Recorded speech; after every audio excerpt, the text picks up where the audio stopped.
Ayan mga idol oh. Yung kinuha natin mga idol na sampayan, ayan oh. Pero kulang pa to mga idol, mga bay.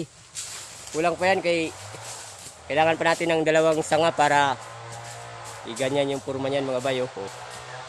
Tapos hangiran na lang ni misis pag may sinampay.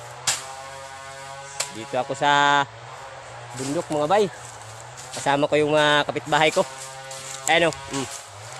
Naghagbas sila mga bay. Ayan o. Oh, ayan o. Oh, diba? Malinis na. Kaya ayan o. Nilinisan nila mga bay o. Ayan o. Oh. Kung sinong gusto magpahagbas dyan mga bay ha. Ito mga kapitbahay ko mga bay. Manggagaling to maghagbas. Ayun, lalo na yun, si Melchor Ochor. Oh, ayan o. Oh. Ayun, pinaka-ano. Oh, ayan mga bay, oh. Oh, ba?